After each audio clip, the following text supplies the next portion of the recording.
Christ is risen. Amen. Hallelujah. Thank you. I'm Stephanie Sauvé. I'm the Vice President of Academic Life here at CRCDS, and it is my pleasure to welcome you and to remind you of the schedule of the day. After worship, we have a book signing in our bookstore, followed by lunch in the refectory for those who have registered, and then at 1:30, our lecture is on the ground floor in the auditorium, and we have some guests to share some information about their ministries in our midst here in the Rochester area. And so I welcome you to this morning worship, and I invite the worship team to take it from here.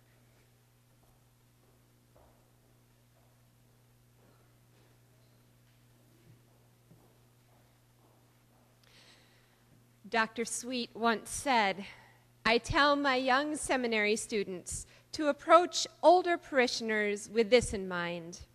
Every one of them thinks they're your age. In their mind, they're exactly whatever age you are." I don't care if they're 90 years old. In their minds, they're whatever age you are. Welcome to worship, children of God. I'd like to introduce our worship team.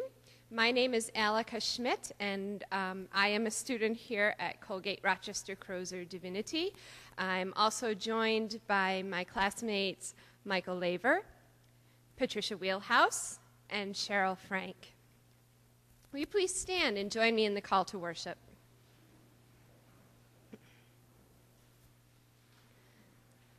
We gather today to give thanks for this new day and opportunity to seek wisdom. Wisdom is a gift from God. May we embrace this moment and those who have come to offer insights from their lifelong wisdom, experience, and knowledge. May we strive also to grow in wisdom, experience, and knowledge. We recall the many who have gone before us and who have taught us how to be faithful. We give thanks for those who have known the joy of a well-played life, and we seek to know what they know and serve as they served. Let us worship the one who is the author and giver of life. Let us worship God in spirit and in truth. Please join in singing "For Everyone Born," found within your order of worship.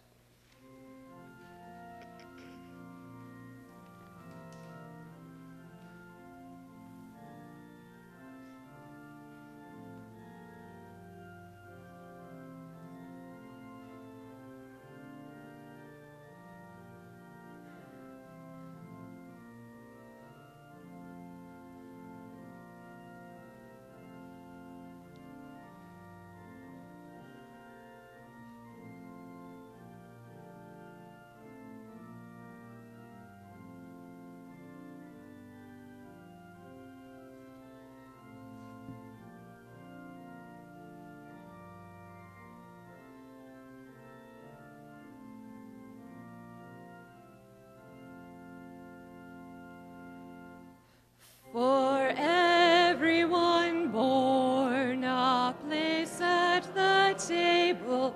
For everyone born, clean water and bread. A shelter, a space, a safe place for growing. For everyone born, a star overhead. And God will delight when we are creators of justice and joy, compassion and peace. Yes, God will delight when we are creators of justice, justice and joy.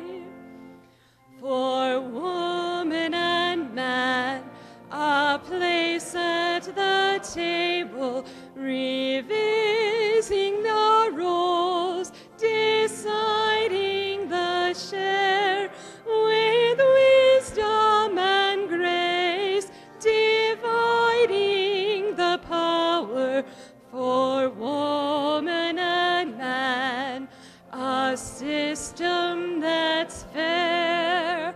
And God will delight when we are creators of justice and joy, compassion and peace. Yes, God will delight when we are creators of justice, justice and joy. For young and for old, a place at the table, a voice to be heard, a part in the song, the hands of a child in hands that are wrinkled. For young and for old, the right to belong. And God will delight when we are creators of justice and joy, compassion and peace. Yes, God will delight when we are creators of justice, justice and joy. For just and unjust, a place at the table, abuser abused, with need to forgive, in anger and hurt, a mindset of mercy. For just and unjust, a new way to live. And God will delight when we are creators of justice and joy, compassion and peace.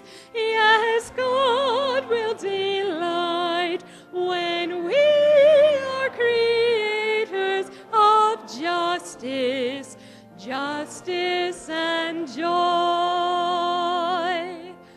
For everyone born, a place at the table, to live without fear and simply to be, to work, to speak out, to witness and worship. For everyone born, the right to be free.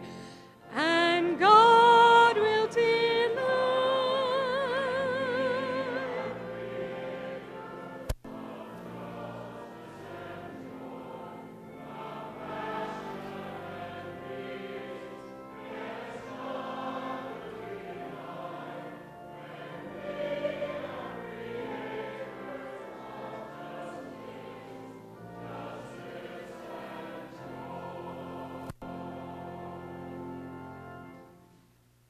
Good morning.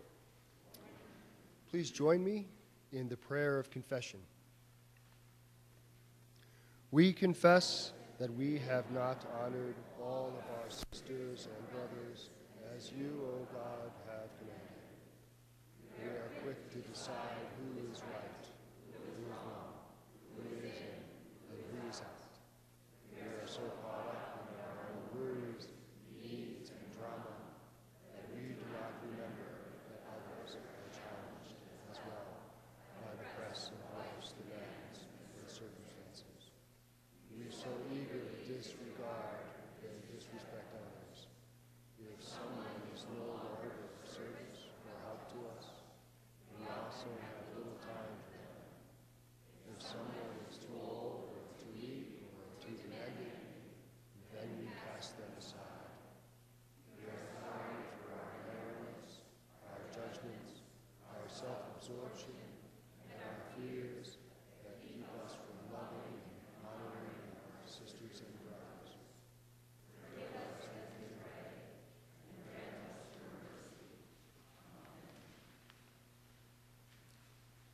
God hears our plea and offers us the grace to begin again.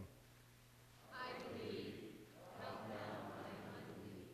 Jesus said, "Your faith has made you whole. Go and sin no more." And to you also, Jesus offered Jesus' life-giving invitation.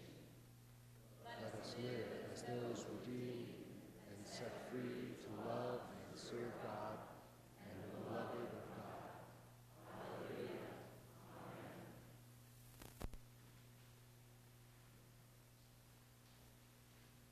Please remain standing if you are able while we pray. Dear Heavenly Lord and Father, Lord and Mother, we pray for illumination on this morning as we hear the words of your Son, our Lord, Jesus Christ. A reading from the book of Luke. Now on that same day, 2 of them were going to a village called Emmaus, about 7 miles from Jerusalem, and talking with each other about all these things that had happened. While they were talking and discussing, Jesus himself came near and went with them. But their eyes were kept from recognizing him, and he said to them, "What are you discussing with each other while you're walking along?" They stood still, looking sad. Then one of them, whose name was Cleopas, answered him, "Are you the only stranger in Jerusalem who does not know the things that have taken place there in these days?" He asked them, "What things?" They replied, "The things about Jesus of Nazareth, who was a prophet, mighty in deed and word before God and all the people, and how our chief priests and leaders handed him over to be condemned to death and crucified him. But we had hoped that he was the one to redeem Israel. Yes, and besides all this, it is now the 3rd day since these things took place. Moreover, some women of our group astounded us. They were at the tomb early this morning, and when they did not find his body there, they came back and told us that they had indeed seen a vision of angels who said that he was alive. Some of those who were with us went to the tomb and found it just as the women had said, but they did not see him. Then he said to them, 'Oh, how foolish you are, and how slow of heart to believe all that the prophets have declared. Was it not necessary that the Messiah should suffer these things and then enter into his glory?' Then, beginning with Moses and all the prophets, he interpreted to them the things about himself in all the scriptures. As they came near the village to which they were going, he walked ahead as if he were going on. But they urged him strongly, saying, 'Stay with us, because it is almost evening, and the day is now nearly over.' So he went in to stay with them. When he was at the table with them, he took bread, blessed and broke it, and gave it to them. Then their eyes were opened, and they recognized him, and he vanished from their sight. They said to each other, 'Were not our hearts burning within us while he was talking to us on the road, while he was opening the scriptures to us?' That same hour they got up and returned to Jerusalem, and they found the 11 and their companions gathered together. They were saying, 'The Lord has risen indeed, and he has appeared to Simon.' Then they told what had happened on the road and how he had been made known to them in the breaking of the bread." The word of the Lord. Please be seated. This morning we are privileged to welcome Dr. Leonard Sweet as our guest speaker. Thank you, Dr. Sweet.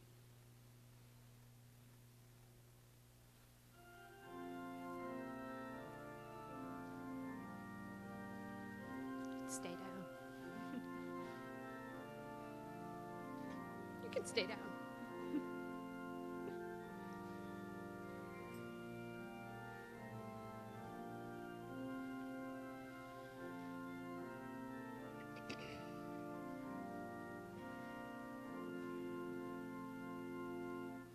Will you come and follow me if I but call your name? Will you go where you don't know and never be the same? Will you let my love be shown? Will you let my name be known? Will you let my life be grown in you and you in me? Will you leave yourself behind if I but call your name? Will you care for cruel mine and never be the same? Will you risk the hostile stare? Should your life attract or scare? Will you let me answer prayer in you and you in me? Will you let the blinded see if I but call your name? Will you set the prisoners free and never be the same?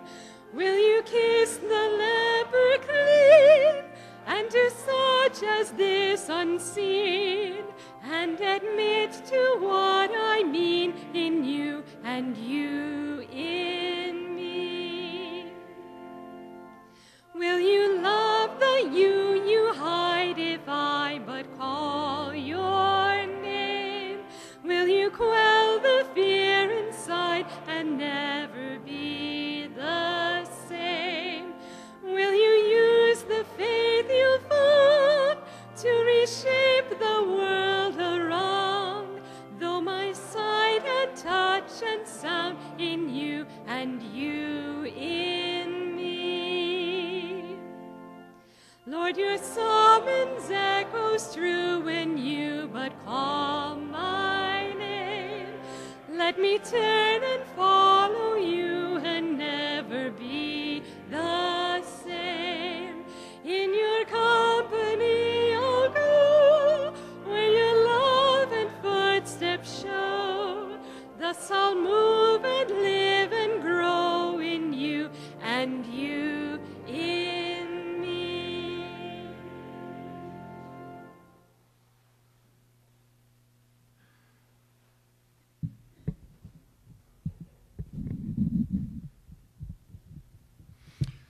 Good morning. I look around this morning and see so many of you, and I look at the sermon title. I'm almost tempted to preach another sermon, because some of you knew me when, you knew me then, and you knew me when I was starting out in ministry, and I was so green, I was gangrene, and you know some of my secrets, and yet you're still here, and I'm grateful. I live in the Pacific Northwest in a little island called Orcas Island. My two youngest kids are 18 and 20. I have a daughter, Soren, only one girl, named her after Kierkegaard. It's not easy being one of my kids. He's my favorite theologian. Her middle name is Coventry, after my favorite poet, so it's not easy. My youngest child is EGIL. It's a Norwegian name, but everybody pronounces it Eagle, so we just give it in, Eagle. They're now 18 and 20. About 10 years ago, they came home from school almost the same week. It was within 10 days, and they both were excited. My daughter, Soren, said, "We spent the day studying a bird with a biologist from the University of Washington." And a couple days later, my son Eagle came home and said, "We studied a bird today too." And I thought, well, did the biologist stay over? No, we studied a bird with a naturalist, a conservationist from the Audubon Society. Now immediately, who do I think got the better education in birds? Of course, my daughter. I'm a MDiv from Colgate, Rochester, Bexley, Crozer, St. Bernard's, and PhD from University of Rochester. I'm educated, and this is one of the best biology departments in the country, and he spent all the time coming out to our little island, which is 100 miles north of Seattle, and then you got to get an hour-and-a-half ferry ride, and there's another half-an-hour drive to and he did that just to spend the day with my daughter. But let's talk about the different kinds of birds that my two kids studied with those respective experts. With the biologist, with my daughter, what kind of a bird did she spend the day with? Dead bird. And where was this dead bird? In a lab. And what does she spend the day doing with this dead bird in a lab? Dissecting it. In fact, she didn't even get the whole dead bird to take apart. She in a little group got a small part of that dead bird to take apart. And that is one kind of knowledge, and it's an important kind of knowledge, and we need that knowledge. But let's talk about the one that I immediately dismissed as the inferior knowledge, which is the knowledge of the bird with the naturalists, the conservationists from the Audubon Society. What kind of a bird did my son study? Live bird. In other words, my son was forced by the conservationists to approach the bird as a subject, not an... Yeah. See, now we loved objective knowledge, objective method, objective truth. But anybody here want to be treated like an object? But notice how we elevated and celebrated to the highest levels the objective. But nobody wants to be treated like one. Because the only way you can dissect a bird, see, the Romantics taught us this, Wordsworth was very clear. You dissect something, you kill it. And nobody wants to be taken apart like that. So my son spends the day, but you see, if you treat something like a subject, here's the problem. If something is a subject, now we learned this from Polanyi, anybody, if you want to know, but Personal Knowledge, one of the most important books ever written, the introduction to the post-critical method.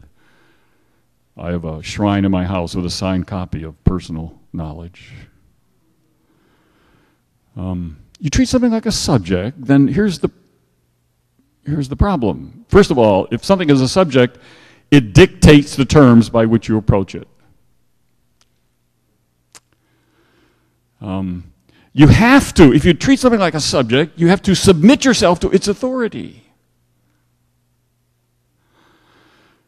Now, in post-critical literary theory, they would argue about this for a restaurant menu. To really understand a restaurant menu, you've got to let it dictate the terms by which you approach it. You've got to submit yourself to its authority.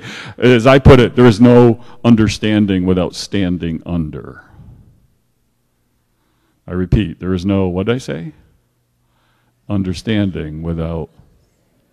So you have to stand under it to understand it. The highest form of knowledge. And so my son, to study that live bird, got in a bus. See, it dictated the terms by which he approached it. So he got in a bus because he's studying a live bird. And he gets in this bus, and it takes him to where the eagle. We have eagles everywhere. And so he spends the day interacting with that live bird in its natural environment. And if anybody gets cut up, it's him. Because he's going through bushes and all sorts of things to try and keep up with it. But that's the subjective understanding of the bird. And see, that's subjective knowledge, and we dismiss subjective, inferior. But anybody here not want to be treated like a subject?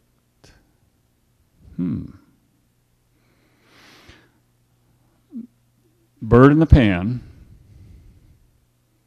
bird in the bush. Now, we need both kinds of knowledge to understand birds. And I want you to hear me. I'm not opposed to bird in a pan. I love fried chicken. Okay? Can I get a witness? Anybody? Okay. So birds in pans are good. But we've spent a long time, couple hundred years, treating the Bible like a bird in a pan.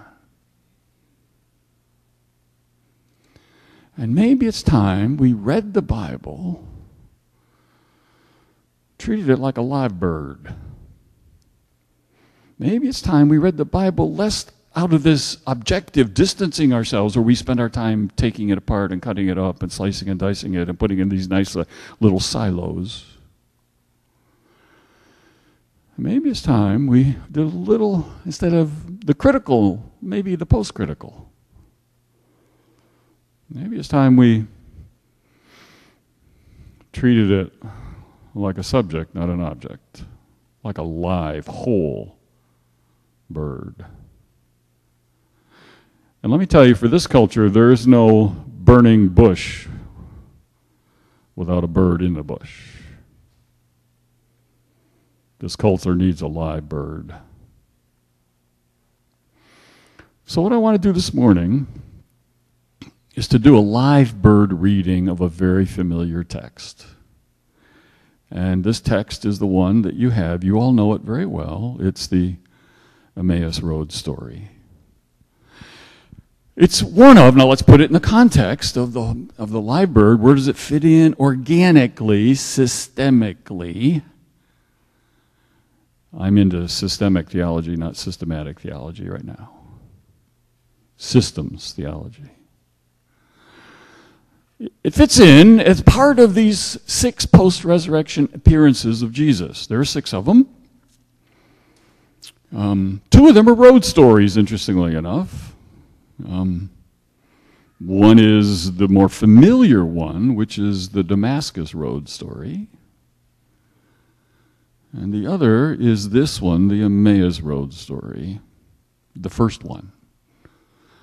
Now, this is not the first post-resurrection appearance. I talked about the first one last night when Jesus appeared to Mary, who thought he was the gardener. You remember.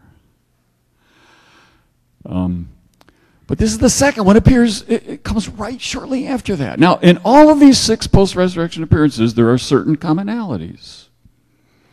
First thing is, and most significantly, the disciples fail to recognize him.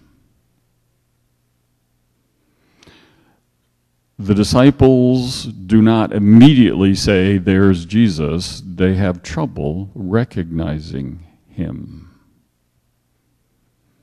It is still our problem today, disciples. We have trouble recognizing him. See, we don't take Jesus anywhere, right? I mean, the idea that you and I stuff Jesus in our backpack and take him out there and evangelize people, I mean, really? I mean, he didn't show up until you arrived on the scene? No, long before you and I ever arrived on the scene, Jesus was up to something. He always gets there before we do. So the first step in evangelism is not show and tell. It's shut up and listen. Can you listen and shut up long enough to discern what the Spirit is already? See, John Wesley had his first principle of evangelism is do no harm. And many times we've harmed the Holy Spirit because we've rushed in to bring Jesus to somebody when we failed to recognize him and what he's already doing. Truth is recognition. And it's our problem today. That's why I call the disciples, all of us, and them, the 12, the disciples. We are still slow to get it. The disciples. The other thing that is common to all of them, all 6 of these post-resurrection appearances, is as soon as they do recognize him, what happens? Whoosh, he disappears. And he warns us that he's going to do this because he says, it's good for you that I go away. It's good for you that I go away. It is one of the most astonishing things. How can it be good for us that Jesus goes away? I mean, this is incredible. So he doesn't, he says explicitly to Mary, don't cling to me. Don't cling to me. It's good for you that I go away.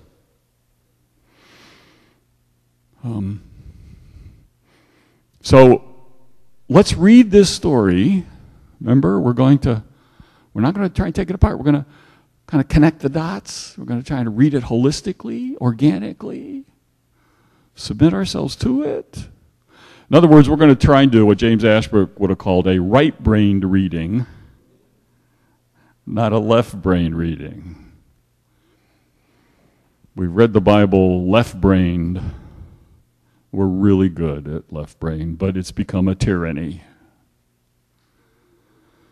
Let's, as James Ashbrook would say, rediscover that God gave us two brains for a reason. So let's kick in the more artistic one, the more holistic one, the more playful one. And let's start with the story.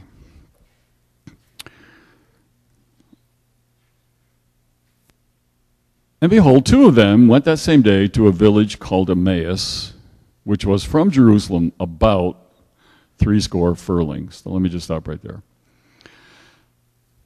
Nobody, thank you, knows anything about Emmaus. It doesn't appear anywhere on maps, appears nowhere in the ancient literature. We know nothing about Emmaus. It's almost as mysterious as Nazareth. I mean, we know one thing about Nazareth, that's all.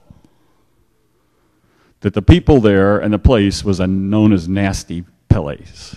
Can anything good, it means not just the place is nasty, the people are nasty. But we don't know anything about Emmaus. Nothing. Doesn't appear anywhere. So where were they walking to? And there's huge differences in description of these furlongs. Some of the early manuscripts say translated 7 miles. Some translated 17 miles. Now the key to the story is that they have to walk to there and back in a day. So you can walk 14 miles in a day. Can you walk 34 miles?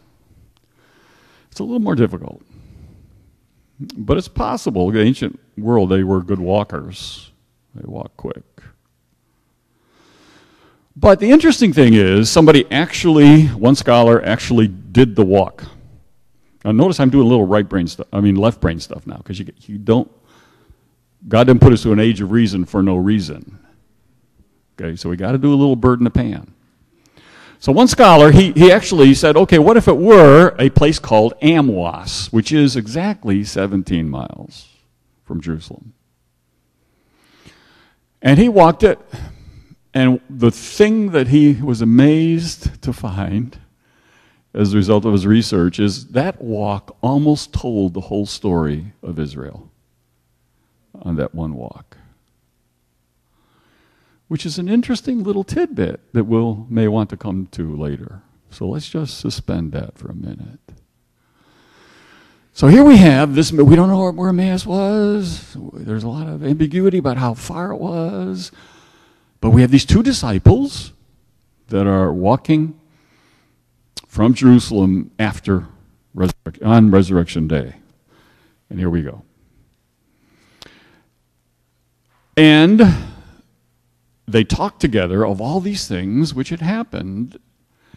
And it came to pass that while they communed together and talked together, Jesus himself drew near and went with them. But their eyes were holden that they should not know him. This is the King James, isn't it? I don't know. It's a Gideon Bible, okay. So it has to be. Oh. Now notice, this is interesting. Notice how Jesus enters into their life. Because the challenge for us is, okay, when do they start to recognize him? And notice how he enters into their life. He just kind of sidles up to them without them even knowing it. And just seamlessly starts to what? Walk with them and talk to them. And the first thing he says to them is, and he said unto them, basically, what are you talking about? And the implication here is, why are you sad about what you're talking about? So this idea of, what are you talking about, and why are you sad about it? Now let's just stop here. This is huge. Do you realize how huge this is? Because here's almost another commonality. In almost every post-resurrection appearance of Jesus, like most of his ministry, how do you meet Jesus? His first word to you is often what? A question. In fact, I have a friend, his name is Conrad Gempf, biblical scholar at London School of Theology. He's written this wonderful little book called Jesus Asked. Jesus Asked. And he studies all of the questions of Jesus, and basically he concludes with, if you met Jesus on the street today, he'd be much more likely to ask you something than to tell you anything. Because Jesus is always asking questions. In fact, sometimes he answered questions by asking questions. So this is so Jesus. And really the disciples should have known it was Jesus when he starts this, what's up? What are you talking about? Well, why are you downcast when you're talking? What? So he starts with a question, and he doesn't say, hey, now, see, if this had been me, just saying here, and I just rose from the dead, I'm coming back on a white horse, and I'm going around everywhere, peering down at people going, nah. Well, Jesus just sidles up, joins a conversation that's already going, hello, church, and enters that conversation with a question. What's up? What are you talking about? And why are you downcast? And one of them, whose name was Cleopas. So wait a minute. So we know what the name of one of them was. Every portrait of this in the history of Christian art, almost everyone, I think there's one exception, portrays this as two men. Well, first of all, if you know anything about the first century, you know this can't really be true, because if it were two men, what? They both would have been named. The fact that only one is named is a big marker that this is not just Cleopas, this is also Cleopas and his wife. This is a couple. Now, do we know anything about Cleopas? Well, where does he appear? Well, any place else he appears? You know, there's this story, I referred to it last night, of that moment at the cross when he heals that fractured relationship between his two families, his biological family and his new family. And it says that there at the bottom of the cross was John and what? Now, that's the big question. Now we got to do a little left-brained bird in the pan stuff. Okay. Was there, how many? There's Mary Magdalene, Mary, mother of Jesus, and then there's Mary, wife of,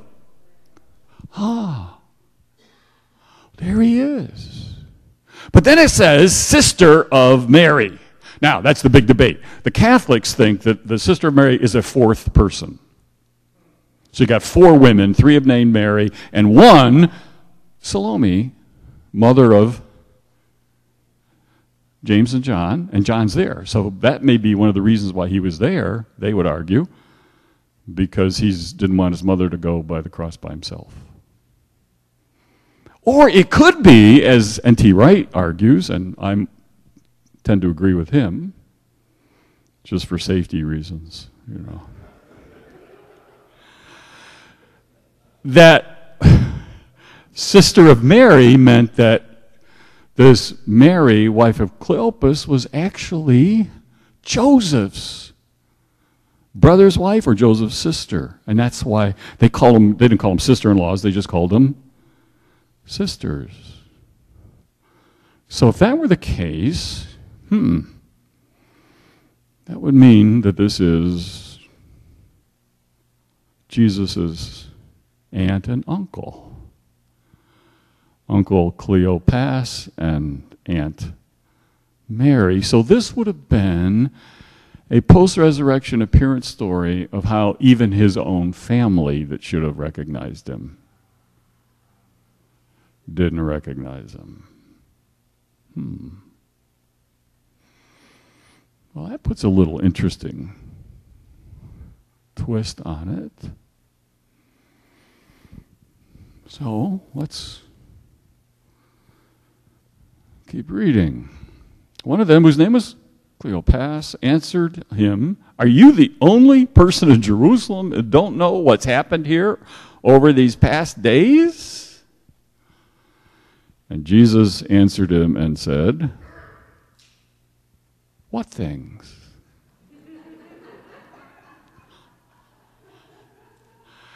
This is one of the most incredible moments in all of the Bible. The greatest event in human history has now happened, the event that changed all of history from pre to post. And Jesus, who's the one who did it, when asked about it, says what? What things? Again, another question. This is incredible. This is unbelievable. And you see, for Jesus, there's something more than we try to, than just answering, just providing us with statements and principles and propositions. He is all about, as I'm so glad you're all learning here, about relationships. And questions draw you into relationships. What things? And they said unto him, "Well, Jesus of Nazareth, and he was a prophet, mighty in deed and word before God and all the people, and how the chief priests and our rulers delivered him to be condemned to death, and they've crucified him, but we trusted," or we had hope, some translations say, "that he was the one who would have redeemed Israel, and besides all this, today is the third day since these things were done." And certain women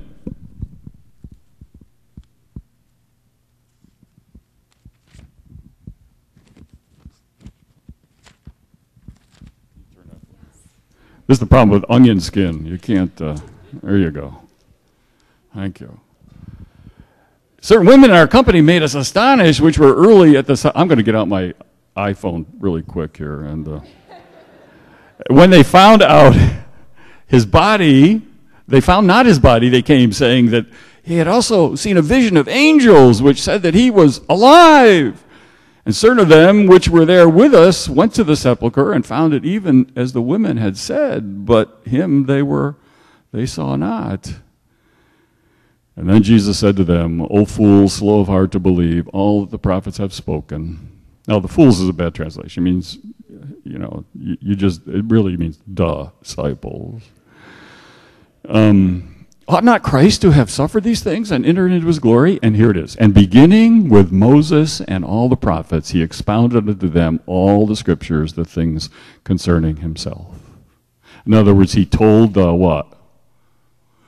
Whole story.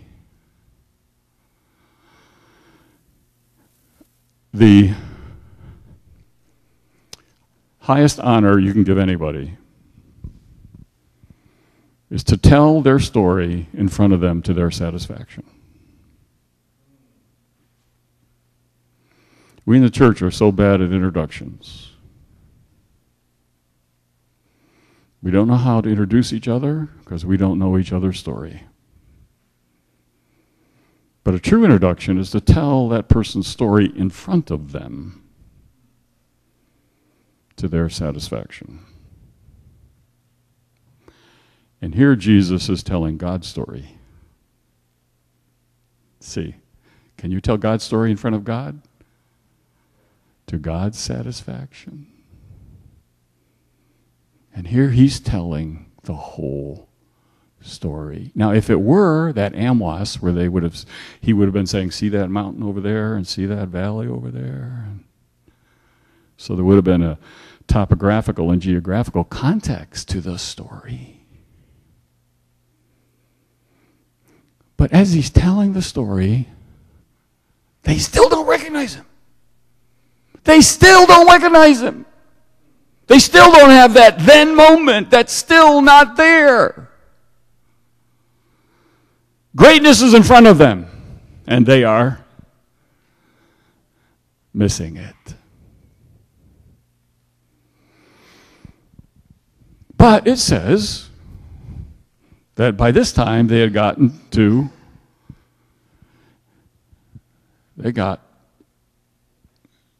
here it is. And when they drew nigh unto the village, whither they went, and he made as though he would have gone further, but they constrained him, saying, Abide with us, for it is toward evening, and the day is far spent. And then he went in to tarry with them. All right, now, so what's going on here? Jesus pretending again. They say, this is really great. We don't want this to end. Will you come in and stay with us? Now you know it's a couple, okay? Stay with us. Spend the night with us. Have a meal with us. And so that Jesus, it says what? He pretends to go on? No. See, this is where you've got to know. It's called the discipline of historical context. Thank you, Wynn Hudson. Can I get a witness?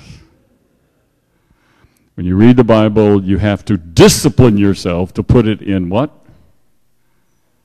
Thank you, Charlie Nielsen. I could go on. They drilled this into me in these halls, in these classrooms.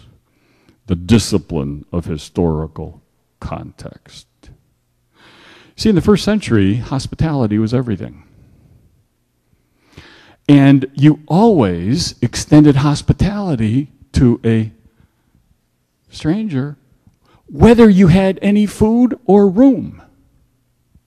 You always said, come in, have a meal with us, come in and stay with us, whether you had anything there or not. And part of the expectation was that you always say, no. You say, that is the strangest thing I've ever heard. Well, really, if I see you on the streets and I go, hey, how you doing? Do I really want to know how you're doing? Now think about 2,000 years from now when they look back on this and everybody's greeting one another with how you doing, how's your day going, and nobody's answering the question. Because our cultural convention is that this is just a social lubrication. It's a way in which we just kind of keep the day going and keep everything going. It greases the time. And if somebody were to, if you say, hey, man, how you doing? Good to see you. And they stopped and said, oh, I'm so glad you asked. Let me tell you. We would know how to handle it. Okay? But if I come back and go, no, you don't understand. I had a dream about you last night, and the Lord said I was going to meet you today, and you and I need to have coffee. See, now we're in another dimension. We've just now taken it to a new level. And that was the first century. You always said, oh, come on, have a meal with us. You know, I just came back from India, right? They're still doing, this is Syriac Christianity. I spoke at the Miraman Convention. E. Stanley Jones spoke there. So I was kind of in his footsteps. We had 250,000 people for 10 days. It was unbelievable. But when I sat down to eat, they would always say, would you like this? And I'd say no, and it would keep coming. And I have to say, really, I'm full, and it would keep coming. It was 3 times that maybe was when they recognized, because you're always supposed to say no. And so Jesus does what is typical in the first century. He keeps going. But then they say, no, we really mean this. We want you to come back, and we want you to, don't leave. Stay with us. Have a meal with us. And so he does. And what I'm going to read next ought to so shock you, ought to so send your head spinning. And this is our problem. Hey, we've so domesticated and tamed these stories. If you are reading a Jesus story and your head is not spinning, and your world is not being turned upside down, you're in the wrong story. Because these stories The stories that Jesus told, the stories of his life, got him killed.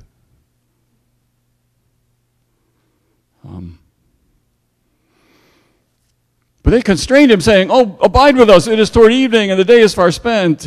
And so he went in to eat with them. Now here it comes. As it came to pass, as he sat at meal with them, he took bread, blessed it, brake it, and gave it to them.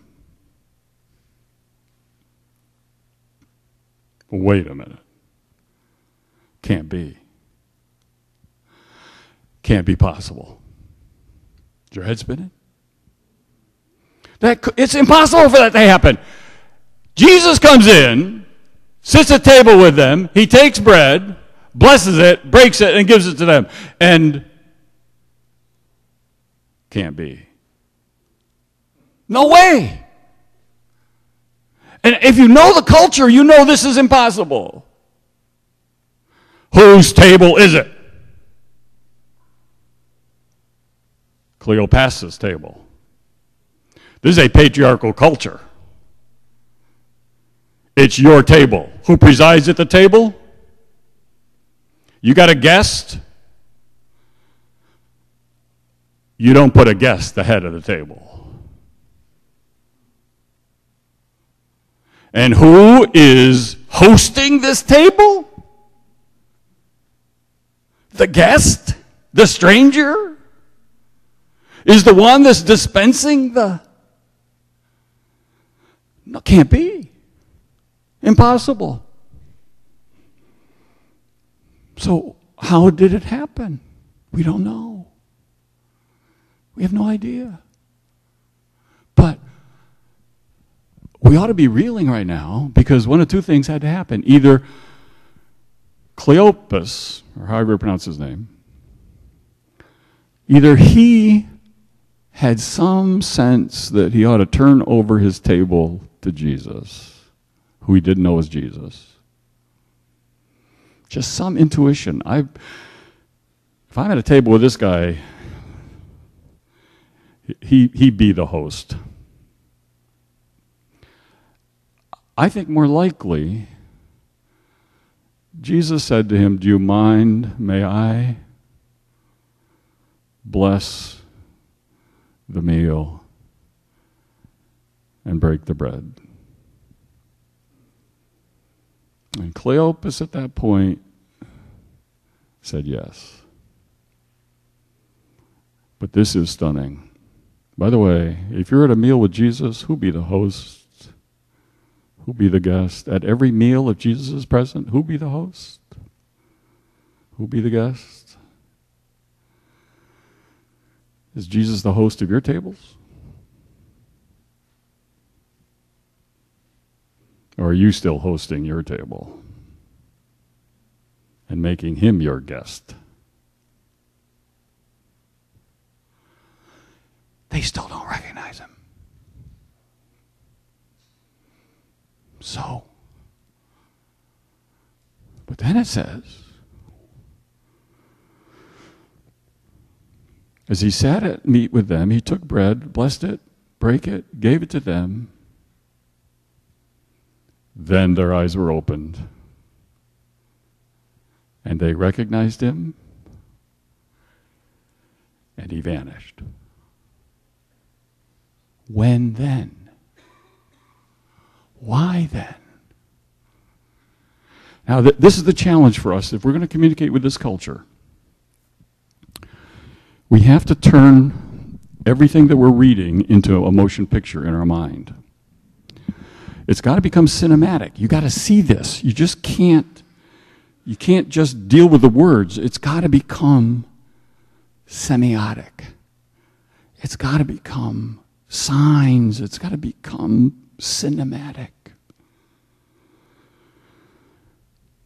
So picture the table. It would have been a triclinium table. I'd love a church plant called triclinium. Wouldn't that be a neat name for a church? Just triclinium. So Jesus at the head of the table. Cleopas gives them the food. Jesus takes the bread, Now, you remember the clothing back then? What was the clothing like? Covered your whole body, right? It was clothing that was layered, and you barely saw anything but your face. So Jesus would have taken the bread, lifted it up as he blessed it, broke it, gave it. Then they recognized him. When then? Why then? What's going on? He blessed it. Can you see it? He broke it. He gave it. Then, I'm going to do it one more time. He blessed it. He broke it.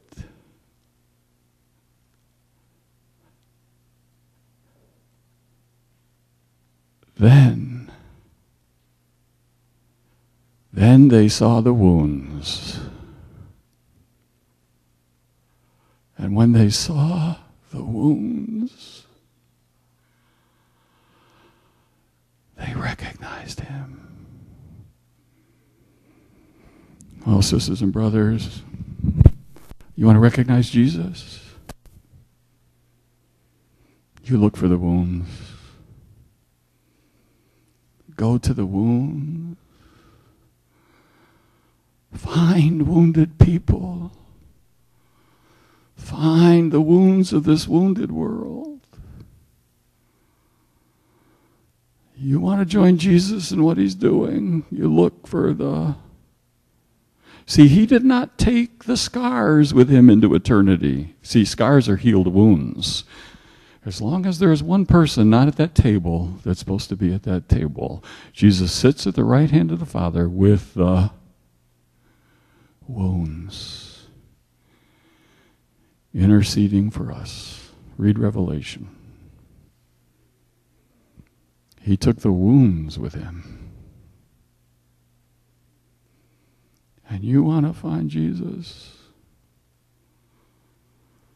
Look for the wounds, even the wounds of your own life, because that's where you'll find that's when, then. Amen.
You may be seated.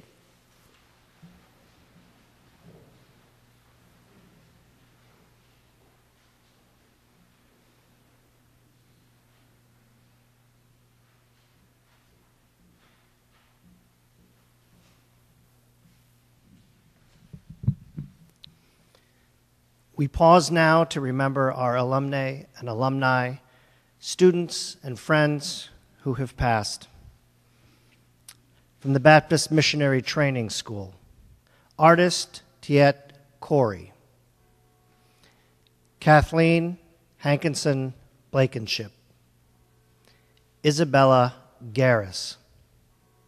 From Colgate Rochester Divinity School, Paul Hassel, Robert Dick, Andrew Davison, Leardrew Johnson, Lloyd Averill, M. Jackson Takianagi, Hugh Otterson, James Denny, Joseph Ban, John Wild, Eugene Holcomb, Austin Creel, Robert Doss, William Cuthbert, James McCutcheon, Everett Fitz, Kenneth Simpson, D. Richard Neal, James King, David Derby, Paul Sandin,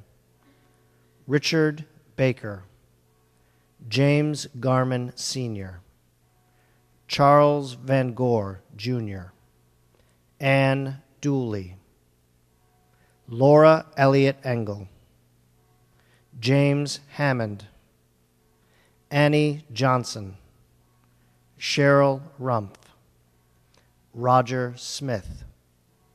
From Colgate Rochester Crozier Divinity School, Philip Vitullo, Britt Stargill, Marion Strand, William Ellis. From Colgate Rochester Crozier Divinity School, a current student, Jamal Young. From Crozier Theological Seminary, C. Vernon Northrop, Roy Weed, Douglas Bumgardner, James Johnson, Howard Cassidy. Our beloved friends, Joy Pomerly Apra, James Badger, Jack Fishbaugh, Calvin Garber, Jean Ginkle, William Hale, George Mayer, Elizabeth Stevens, Margaret Dahlberg Torgerson, Kenneth Vianu, D. Carl Yackel, Francis Yackel.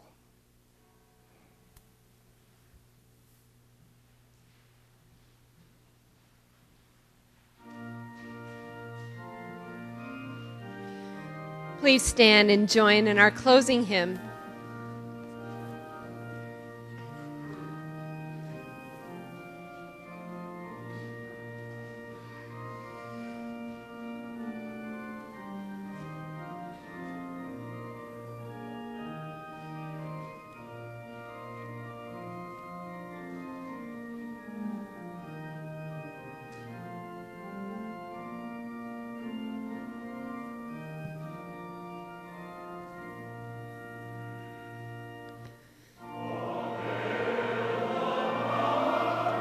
Jesus' name, let angels prostrate fall, let angels prostrate fall, bring forth the royal diadem and crown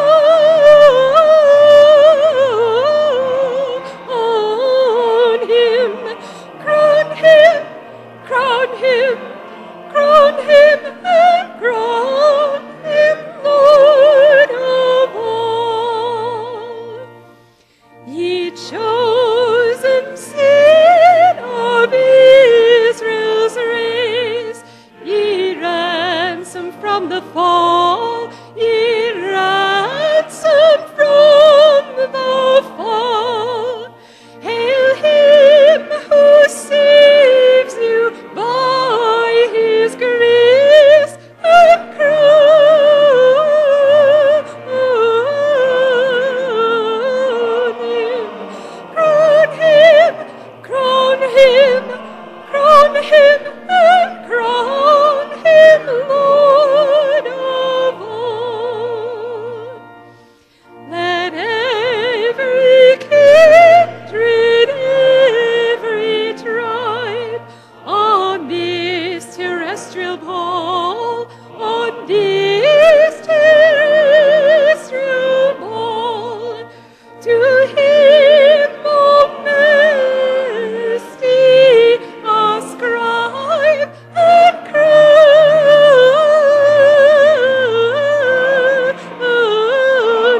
Then their eyes were opened, and they recognized him, and he disappeared from their sight.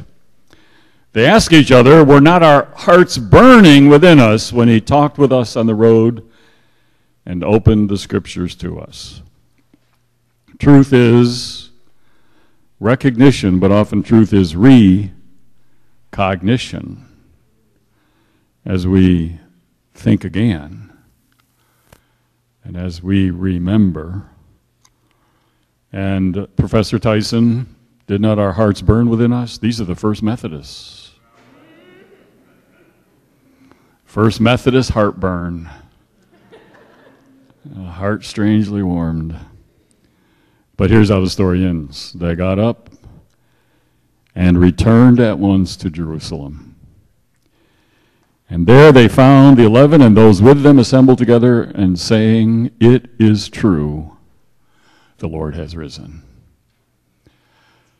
Get up, return to your world, and proclaim the good news of what?